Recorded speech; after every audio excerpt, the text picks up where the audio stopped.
بما تعملون صدق اللہ مولانا العظیم۔ بارگاہ رسالت معاب صلی اللہ علیہ وسلم میں درود پاک کا ہدیہ پیش کریں۔ اللہم صلی علی سیدنا محمد معدن الجود والکرم وآلہ واصحابہ الکرام وابنہ الکریم وبارک وسلم صلاۃ دائمۃ سرمدا ابدا۔ وقت کی سوئیاں گزرتی گئی، سال پھر ختم ہونے کو آیا، اور ہماری یہ محفل مسلسل کئی سالوں سے آپ دیکھتے آ رہے ہیں۔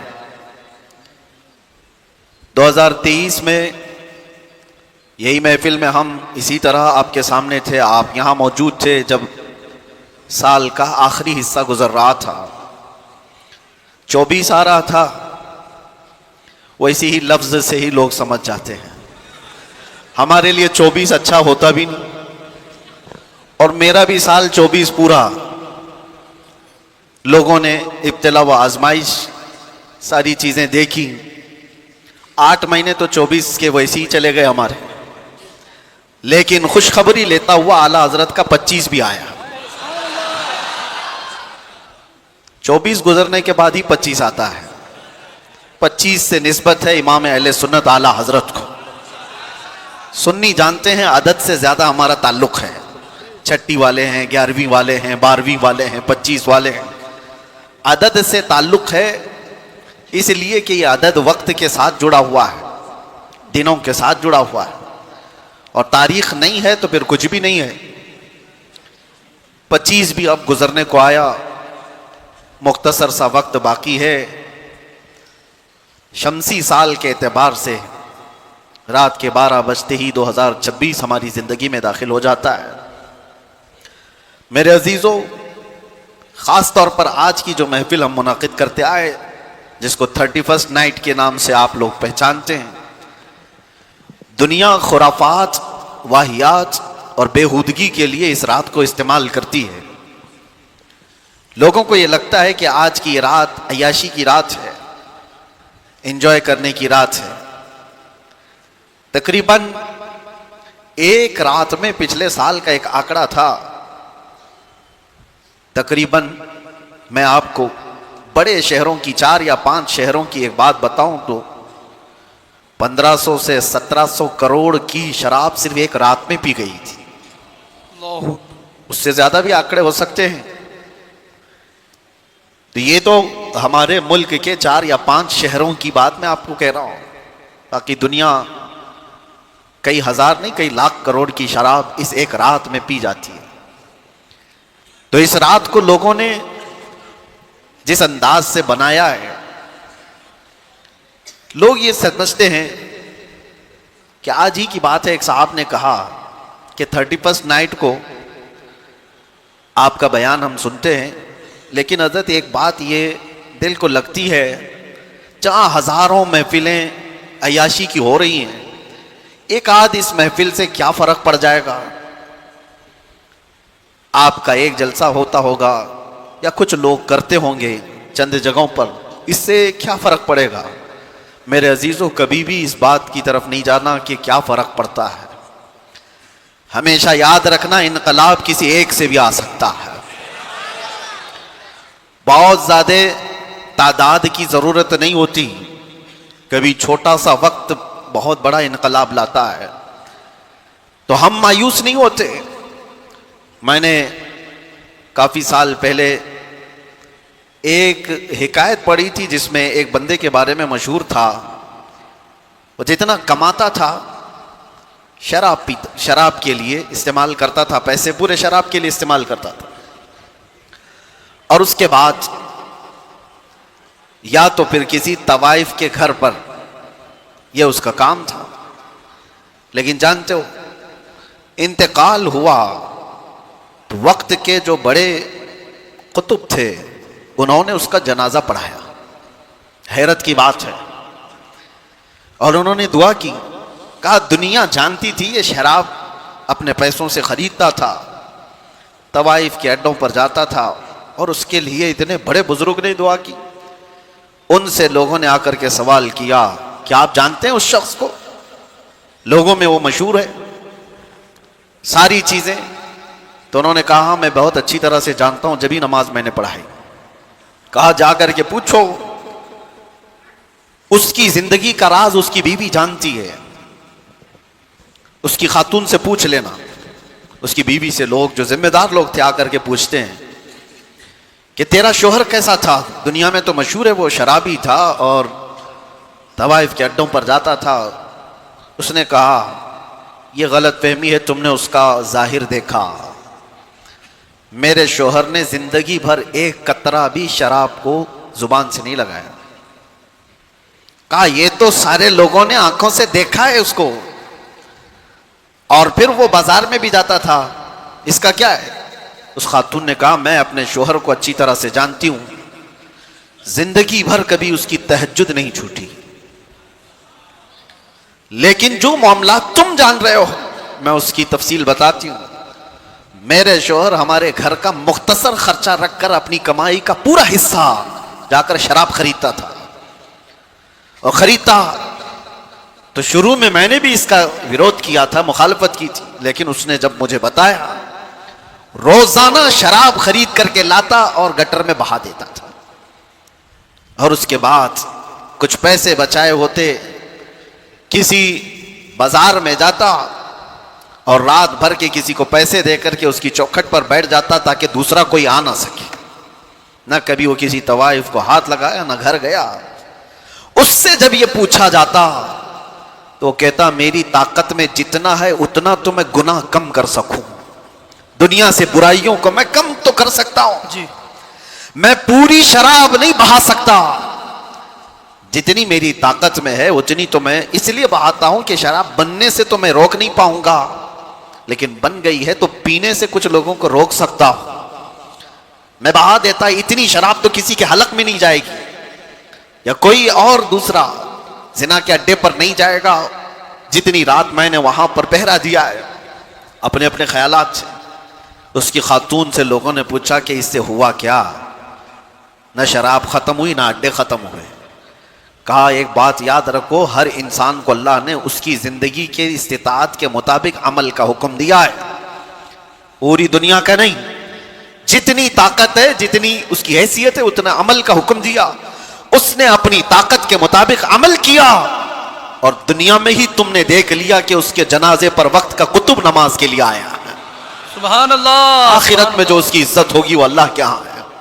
میں یہ سمجھتا ہوں میرے عزیزوں، ہوں گے ہزاروں عیاشی کے اڈے، ان میں ایک ذکر کی محفل بھی ہمارے لیے جلا بخشنے کے لیے کافی ہے. بے شک بے شک. اتنا تو ہے کہ یہ وہ حسین نوجوان ہیں جن کو آج راتیں اپنی طرف بلا رہی ہوں گی. بہت سارے پٹاخے اڑانے والے ہیں، آج کی رات عیش و عشرت میں گزارنے والے، ان کے بھی دوست و احباب ہوں گے، لیکن کرم اس رب ذوالجلال کا، تمہیں اس نے بازاروں کی زینت بننے کی بجائے اپنے گھر کا مہمان بنا رکھا ہے. سبحان اللہ. اور رات کے وقت جب کبھی کوئی اپنے گھر بلاتا ہے نا تو وہ کوئی خاص ہی ہوتا ہے. رات کے وقت جب کوئی اپنے گھر میں بلاتا ہے تو خاص لوگوں کو بلایا جاتا ہے، ہر کسی کو رات کے وقت کون بلاتا ہے؟ اور یہاں ممبئی میں رات کے 12 بجے کوئی مسجد میں اتنی بھیڑ، ممبئی جیسے شہر میں جہاں گناہوں کی صبح ہوتی ہے شام کے بعد، یہاں دن طلوع ہوتا ہے گناہوں کا رات شروع ہوتے ہی، لیکن ان تاریک راتوں میں ان نوجوانوں نے اس مسجد کو جو کھچا کھچ بھر دیا ہے، یہ تمہاری اپنی طاقت نہیں، یہ رب ذوالجلال نے رات کے اس حصے میں تمہیں اپنے گھر کا مہمان بنایا ہے. اور سنو حدیث پاک میرے آقا صلی اللہ علیہ وسلم فرماتے ہیں جب رب تبارک و تعالیٰ کسی کے ساتھ بھلائی کا ارادہ فرماتا ہے تو اسے اپنے مسجد کا راستہ دکھا دیتا ہے. تو یہ یقین ہو گیا کہ یہاں جتنے آئے ہیں ان کے ساتھ اللہ نے بھلائی کا ارادہ کیا ہے. اور آنے کے بعد جانے سے پہلے رب ذوالجلال سے اتنا عرض کر دینا کہ مولا میں اپنی طاقت اور استطاعت سے نہیں آیا تھا، تیرے بلاوے سے آیا، تو نے بلایا، تیرے بلاوے اور فضل پہ آیا، اب میرے مانگنے سے مجھے آخرت میں جنت عطا کرتے ہیں. مانگنے پر اللہ تبارک و تعالی راضی ہوتا ہے. عزیزان گرامی، ہزاروں محفلیں جس طرح کی بھی ہو رہی ہوں باہر عیش و عشرت کی، کون کون سی پارٹیاں ہو رہی ہوں گی، لیکن ہر وہ پارٹی جو گناہوں کی سیج پر سجائی جاتی ہے دھبے چھوڑ کر کے جاتی ہے، زخم چھوڑ کر جاتی ہے. زندگی کے ان لمحات کو جس نے برباد کیا ہے، میں آج اسی پر گفتگو کرنا چاہوں گا۔ میں نے آیت بھی آپ کے سامنے سورہ حشر کی یہ تلاوت کی۔ اللہ تعالیٰ فرماتا ہے یا ایھا الذین آمنوا اتقوا اللہ ولتنظر نفس ما قدمت لغد، اے ایمان والو اللہ سے ڈرو اور دیکھو کہ قیامت کے لیے تم نے کیا بھیجا ہے، تم کیا انویسٹ کیے ہو اس دنیا میں۔ آج تمہارے پاس وقت ہے، تم آگے کے لیے اپنے وقت میں کیا کام کر چکے ہو، یہ قرآن تمہیں جھنجھوڑ کر کہہ رہا ہے۔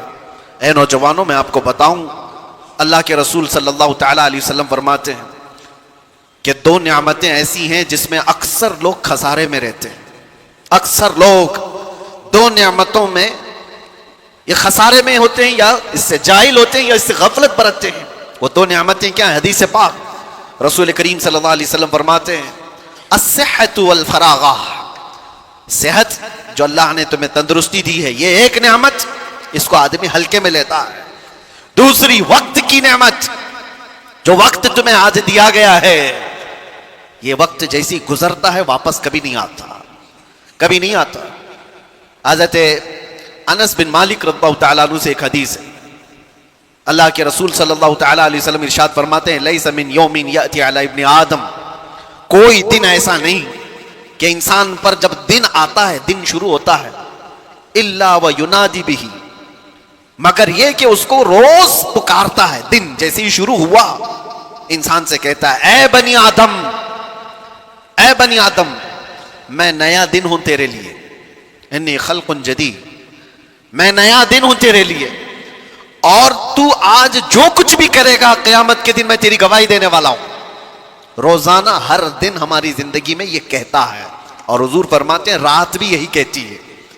جیسی رات طلوع ہوتی ہے انسان سے وہ کہتی ہے اے بنی آدم، میں نئی رات ہوں تیری زندگی میں۔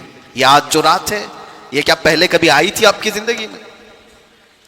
آج 31 دسمبر 2025، یا اس سے پہلے کبھی آیا تھا یہ دن؟ گزر جانے کے بعد کبھی اور آئے گا؟ نہیں آئے گا۔ گیا وقت پھر ہاتھ آتا نہیں، سدا دور دورہ دکھاتا نہیں۔ دو نعمتیں جس میں اکثر لوگ خسارے میں ہیں وہ یہ دو نعمتیں ہیں اللہ کی دی ہوئی، صحت اور وقت۔ اور وقت کو برباد کرنے والے وہ لوگ ہیں جو عیاشیوں میں آج مبتلا ہیں۔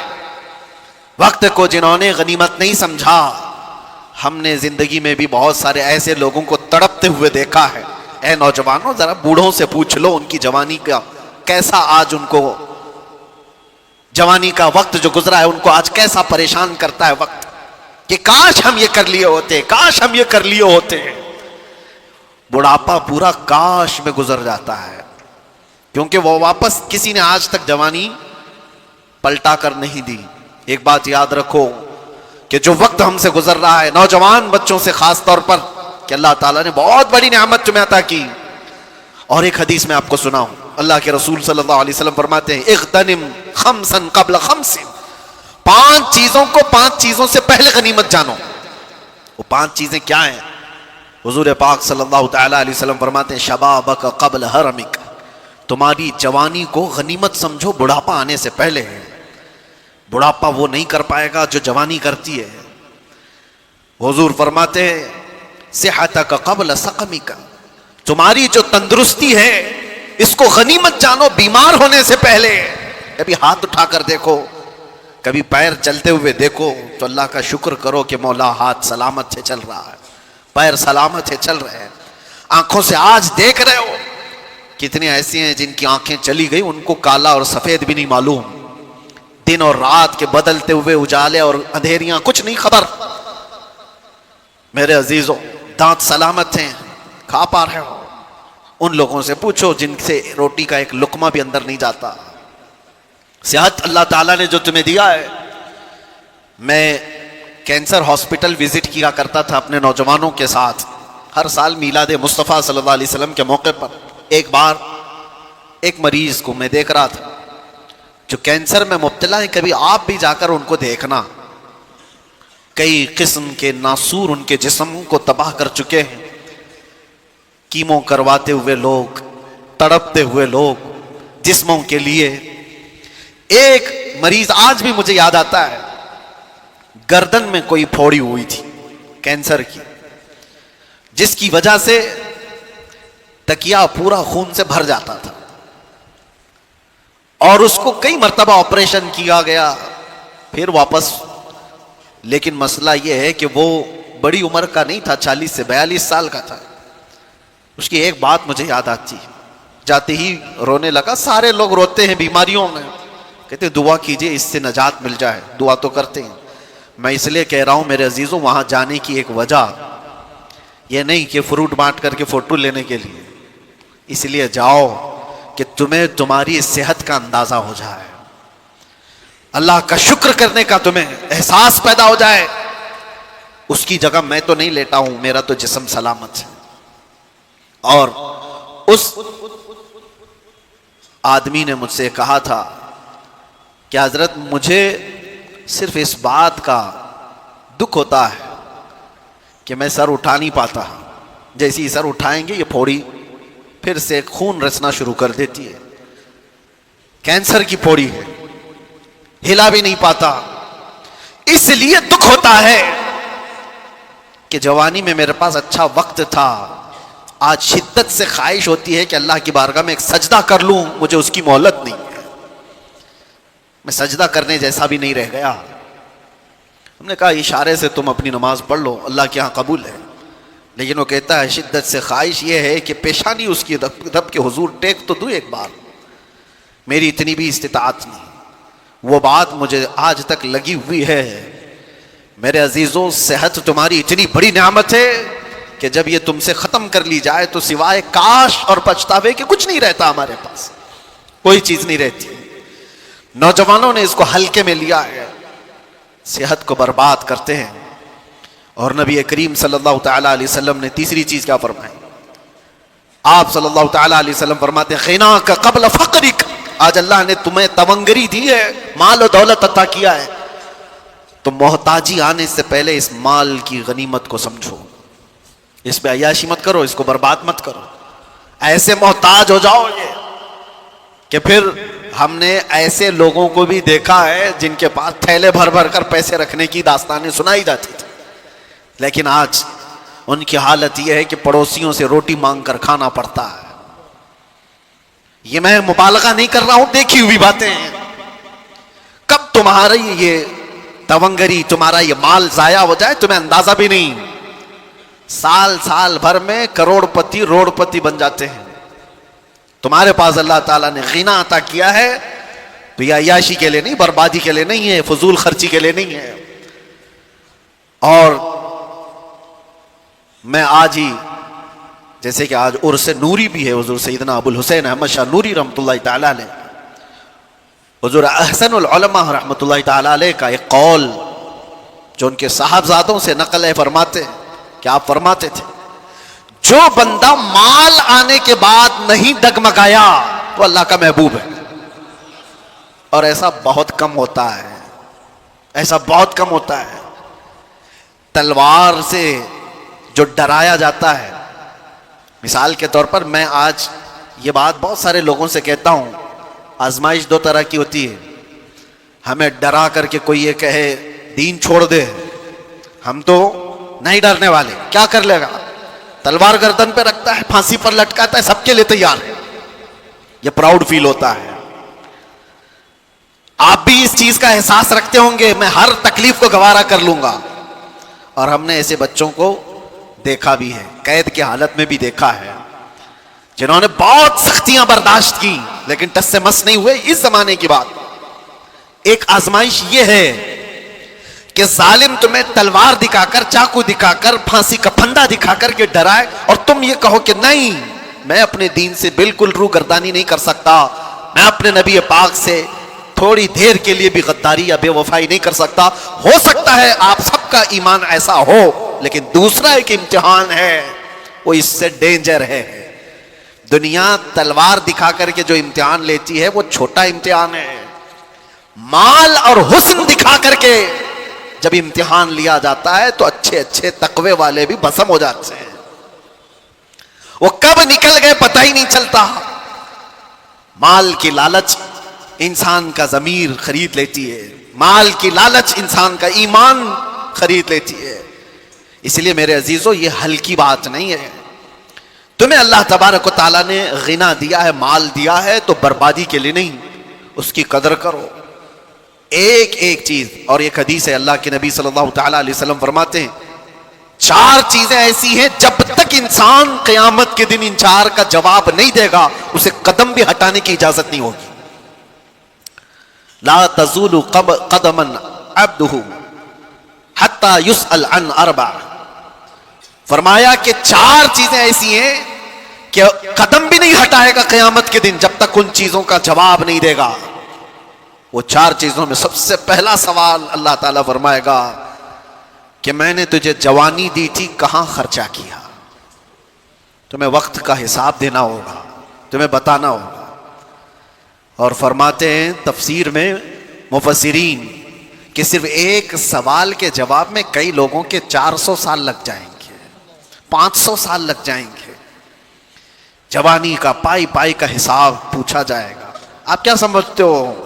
بہت سارے نوجوان یہ سمجھتے ہیں کہ ہمیں جو وقت ملا ہے یہ ہمارا گولڈن ایرا ہے، اس میں عیاشی کے لیے ہر طرح کے سامان ہمارے پاس ہیں.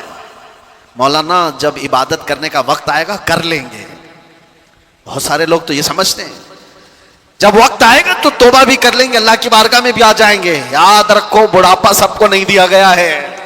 کتنے جنازے جوانی میں چلے گئے، کتنے تو قبروں میں جوانی کا شباب دیکھنے سے پہلے سو گئے. یہ سب سے پہلا سوال قیامت کے دن تمہیں جواب دینا ہے، ہمیں بھی دینا ہے. جوانی کہاں پر بتائی تم نے؟ کیا تم یہ جواب دو گے قیامت کے دن کہ رات بھر فیس بک پر چیٹنگ کرتے ہوئے گزارتا تھا، پب جی کھیلتے ہوئے گزارتے تھے، انٹرنیٹ کی وادیوں میں بھٹکتے ہوئے گزارتے تھے؟ بلکہ اب کے دور میں تو سوال اور بھی سخت ہو گیا ہم سب کے لیے. تم دین بھی سیکھ سکتے تھے اسی موبائل سے، تم بہت کچھ علم حاصل کر سکتے تھے اسی ذریعے سے، اور تم نے اس ساری چیزوں کو صرف اپنے تفریح کے لیے، اپنی طبیعت کی خوشی کے لیے استعمال کیا، اس کے علاوہ کچھ نہیں. مجھے بتاؤ گھنٹوں ریل دیکھنے سے تمہارے کیا چیز میں اضافہ ہوا؟ صرف انٹرٹینمنٹ. اور زندگی اگر انٹرٹینمنٹ کے لیے کسی نے سمجھا ہے تو سب سے زیادہ خسارے میں ہے. اور اسی کو قرآن پاک ارشاد فرماتا ہے والعصر ان الانسان لفی خسر. زمانے کی قسم انسان بڑے خسارے میں ہے. اس آیت کی تشریح بہت ہو چکی ہے، مفسرین نے اتنی تفسیر کی ہے کہ زمانے کی قسم اللہ تعالیٰ فرماتا ہے کہ انسان خسارے میں، وہ انسان خسارے میں ہے جس نے زمانے کو نہیں پہچانا، یہ وقت کی قدر نہیں کیا. ایک بات میں آپ کو بتاؤں، بہت بڑے محدث جلیل ہیں علامہ ابن جوزی رحمۃ اللہ تعالی، فرماتے میں اپنی ان 2 انگلیوں سے 2000 جلدوں کی کتابیں لکھ چکا. کتنی؟ 2000 جلدیں کتابیں لکھ چکا. 1,00,000 لوگ ان کے ہاتھ پر اسلام قبول کر چکے اور کئی لاکھ لوگ ان کی باتوں پر توبہ کر چکے. وہ ابن جوزی کے بارے میں ان کے نواسے ہیں امام ذہبی، وہ فرماتے ہیں کہ ابن جوزی کا حال یہ تھا کہ میں نے ان کو پوری زندگی میں جمعہ اور جماعت کے علاوہ باہر نکلتے نہیں دیکھا. یہاں تک کہ حضرت ابو داؤد طائی ایک بڑے صوفی بزرگ ہیں، فرماتے ہیں وہ چورا کھاتے تھے. چورا سمجھتے ہیں؟ یعنی کسی چیز کو پورا چور کر کے سالن میں بھگو دیا جائے، اکثر وہ کھاتے تھے. تو ان سے پوچھا گیا آپ ہر دن یہ چورا کیوں کھاتے ہیں؟ توجہ، امام ابن داؤد طائی فرماتے ہیں اس لیے کہ روٹی کھانے میں جتنا وقت لگتا ہے اتنے وقت میں چورا کھا کر 40 آیتیں پڑھ لیتا ہوں، میں وقت بچاتا ہوں. وہ لوگ روٹی میں وقت بچانے والے لوگ تھے. میاں روٹی کھانے میں کون سا زیادہ وقت لگتا ہے؟ آپ تو اس کو تعجب سے سمجھیں گے، لیکن وہ صوفیہ تھے، اتنا وقت بھی ضائع نہ ہو. ایک بزرگ ہیں اپنے مریدین کے ساتھ بیٹھے ہوئے تھے، اچانک وضو کی حاجت ہوئی. بہت قریب ہی وضو کا انتظام تھا، لیکن آپ وہیں بیٹھ کر تیمم کرنے لگے. تیمم جانتے ہیں؟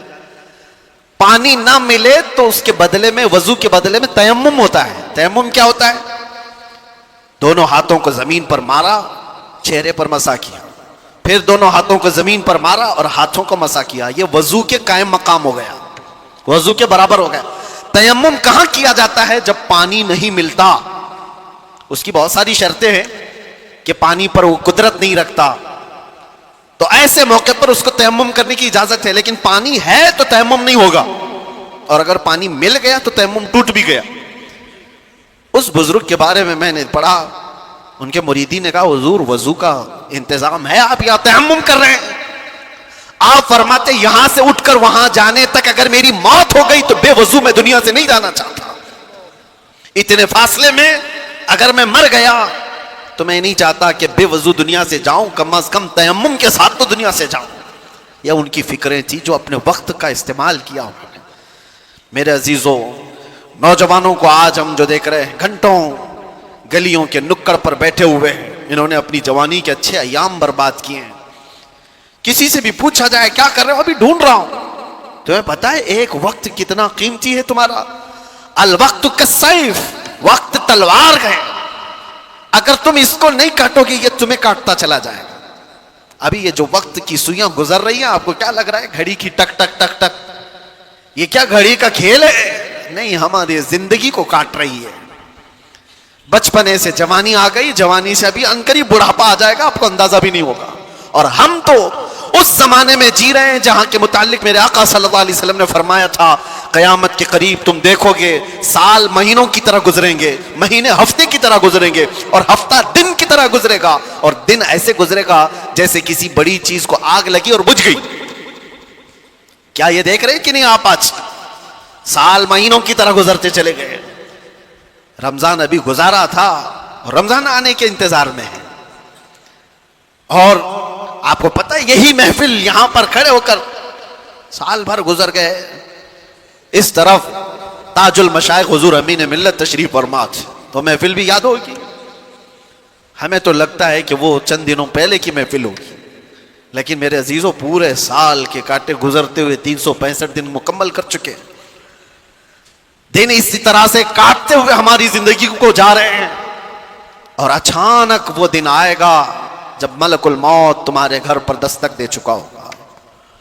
اور پھر جانتے ہو قیامت کے دن ایک سوال ہوگا، جنہوں نے اپنے دن برباد کیے، وقت ضائع کیے. اللہ تعالیٰ قرآن میں فرماتا اولم نعمرکم ما یتذکر فیہ من تذکر وجاءکم النذیر فذوقوا فما للظالمین من نصیر. کیا ہم نے تجھ کو عمر نہیں دی تھی، زندگی نہیں دی تھی؟ اتنی زندگی میں نے تم کو نہیں دیا کہ جس میں تو نصیحت حاصل کر سکتا تھا؟ اللہ فرما رہا ہے کیا میں نے تجھے اتنی زندگی نہیں دی کہ جس میں تو سدھر سکتا تھا، اپنے آپ کو سنوار سکتا تھا؟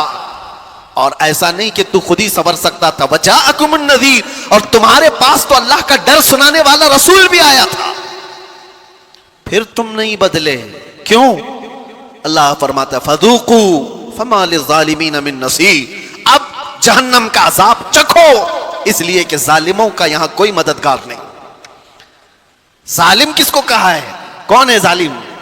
جس نے اپنی زندگی کے ساتھ ظلم کیا، اس نے اپنے وقت کو اپنے ہاتھوں برباد کیا. اس سے بڑا ظالم کون ہے؟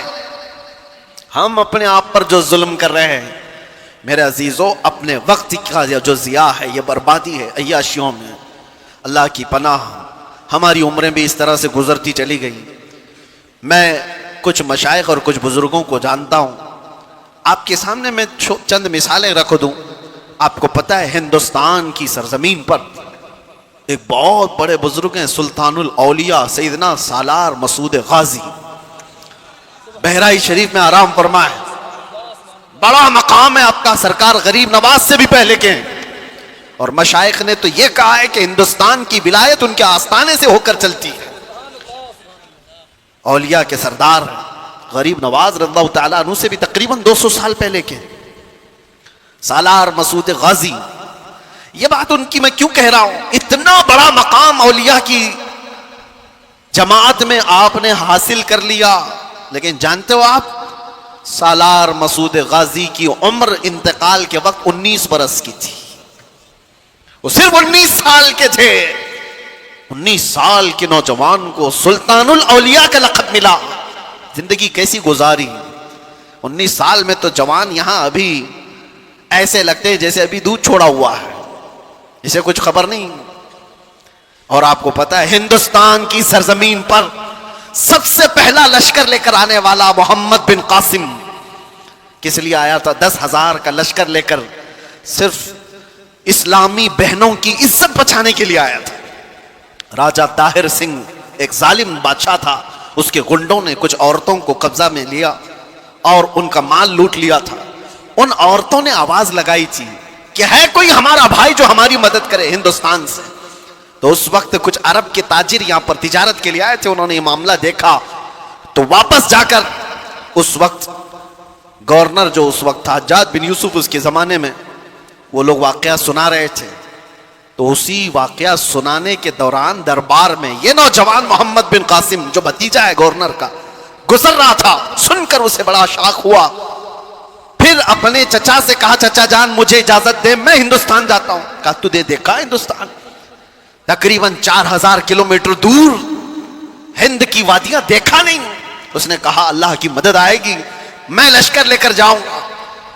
اور وہ آیا بھی، اور اس کے بعد راجہ طاہر سنگھ کو اس نے مخاطب کر کے کہا تھا محمد عربی کے شیر ہیں ہم، اور ہم مقابلے کے لیے آئے ہیں۔ اس کے بعد 3 دن کی لڑائی کے بعد گنڈے بھی راجہ بھی سب تتر بتر ہو گئے۔ اس محمد بن قاسم نے پہلی بار پرچم اسلام لہرایا تھا، اور ہماری نئی پنڈتوں کی لکھی ہوئی کتابوں میں بھی محمد بن قاسم کی تعریف ایسی لکھی گئی ہے کہ ہم نے کسی ایسے جرنیل کو نہیں دیکھا جتنے انصاف کے ساتھ محمد بن قاسم نے اپنا پرچم لہرایا تھا۔ کسی پر ظلم نہیں کیا، محبتوں کے ساتھ لوگوں میں ایمان کی دعوت دی۔ سوچئے آپ محمد بن قاسم جو اپنی بہنوں کی عزت کے لیے، اس کے سگی بہنیں کیا ہیں تو دور، اتنے دیش دور رہنے والی پیڑتائیں مظلومائیں، ان کی مدد کے لیے وہ وہاں سے چل کر آیا، جنگ بھی کیا، بہنوں کو آزاد بھی کرایا، اور ساتھ ہی ایمان کی دولت بھی تقسیم کیا لوگوں میں۔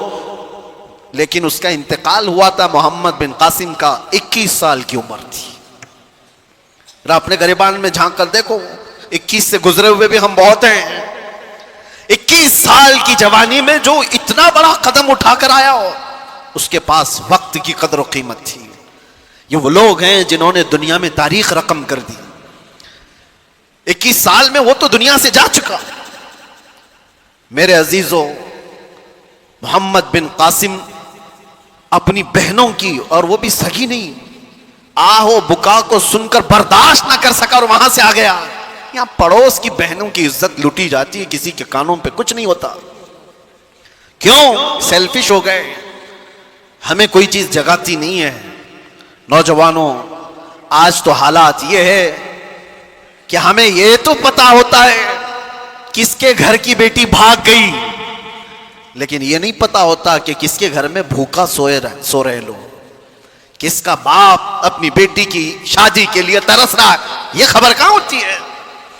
نوجوانوں نے اپنی زندگیاں کس لیے رکھی ہیں؟ میں محمد بن قاسم کی بات آئی ہے تو آپ سے کہہ رہا ہوں، ارے 21 سال کی جوانی میں تم تو آج بائک رائیڈنگ کے لیے استعمال کر لیتے ہو، اور اکثر تو ایسے کہ ان نوجوانوں نے صرف فیشن کے لیے جوانی کو استعمال کرنا شروع کیا۔ میرے استاد گرامی فرمایا کرتے کہ حضور سرکار مفتی اعظم ہند رضی اللہ تعالیٰ، آپ کی عمر 90 سال کے اوپر ہو چکی تھی۔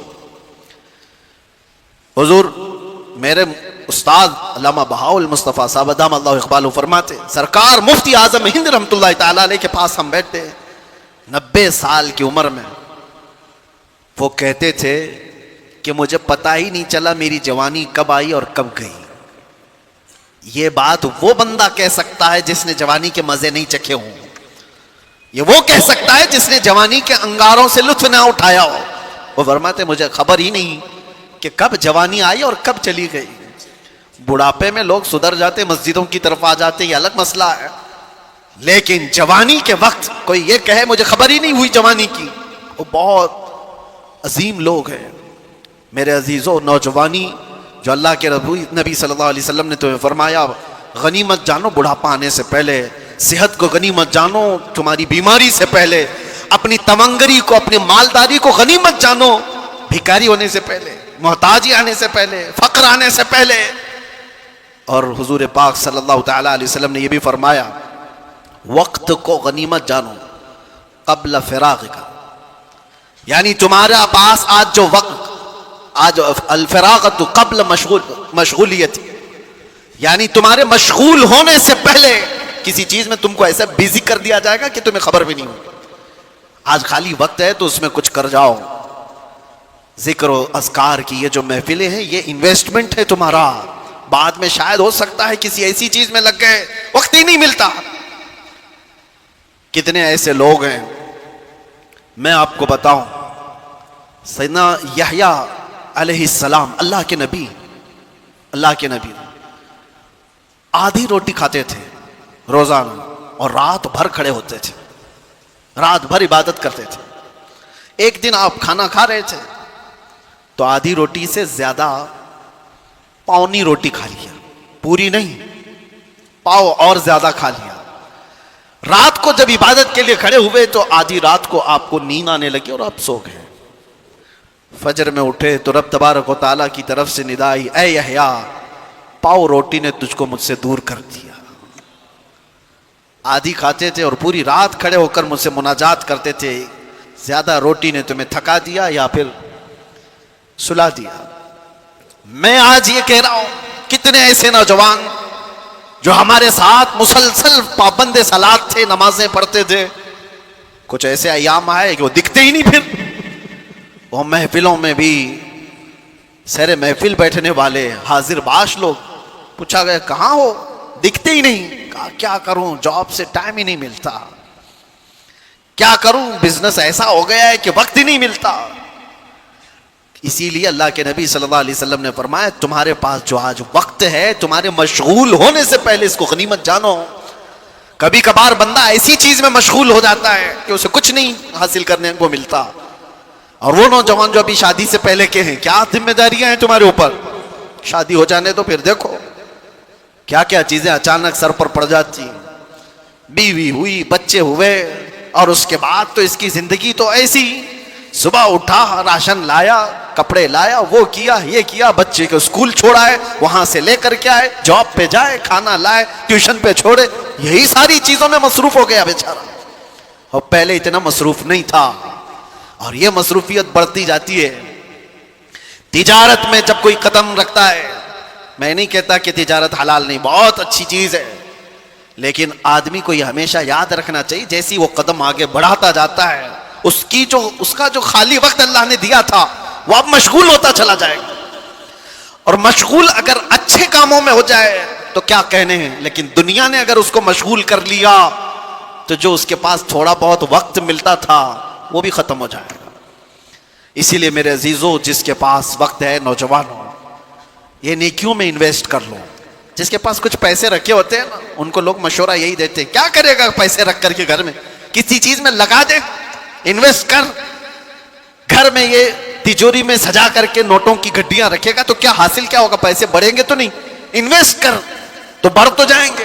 میں آج آپ سے کہتا ہوں وقت تمہارے پاس ہے، ذکر اللہ میں انویسٹ کرو، محبت مصطفیٰ میں لگا دو، اور دیکھنا بڑھ کے کیا 70 گنا بڑھ کر کے تمہیں ملنے والا ہے. بڑھ کر کے ایسا ملے گا میرے عزیزوں، دنیا میں چھاپ چھوڑ کر کے جاؤ گے. آخری چیز میرے آقا صلی اللہ علیہ وسلم نے جو فرمایا، 5 چیزیں فرمائی، اغتنم خمسا قبل خمس، 5 چیزوں کو غنیمت جانو 5 چیزوں کے آنے سے پہلے. اس میں 5ویں ہے، حضور فرماتے ہیں اپنی جو زندگی ہے جیسی تیسی جو بھی ہے، اغتنم حیاتک قبل موتک، مرنے سے پہلے یہ زندگی کو ہی غنیمت جان لو. مر جانے کے بعد پھر یہ چیز واپس نہیں آتی. آج ہم زندہ ہیں، ایک دوسرے کو دیکھ رہے ہیں، سن رہے ہیں، تمہارے ہاتھ اٹھ سکتے ہیں، پیر چل سکتے ہیں، تمہاری زبان چل سکتی ہے ذکر الہی میں. جس دن روح قبض کر لی گئی اور اچانک اس دنیا سے دوسری دنیا کی طرف رخصت ہوئے، نہ کوئی عمل، نہ کوئی بات چیت، کچھ بھی نہیں. میں آپ کو بتاؤں، ابھی ہفتہ نہیں گزرا ہوگا، ہمارے پاس ہمارے محب گرامی بڑے پرانے ہمارے تعلقات میں تھے، حضرت حافظ قاری خورشید صاحب، اللہ ان کی مغفرت فرمائے. ناگ دیوی مسجد کے ناگدیوی اسٹریٹ مسجد کے امام تھے 20 سالوں سے، حضرت علامہ مفتی زبیر صاحب قبلہ کے پرانے جانکاروں میں، مجھ سے اکثر ملنے کے لیے وہ آئے رات کو اور بہت دیر تک بیٹھے، مجھ سے کہنے لگے حضرت مجھے رمضان میں عمرہ کے لیے جانا ہے۔ میں نے کہا اس سال تراویح نہیں سناؤ کیا؟ کہا نہیں، اس سال دوسرے نائب سنا رہے ہیں،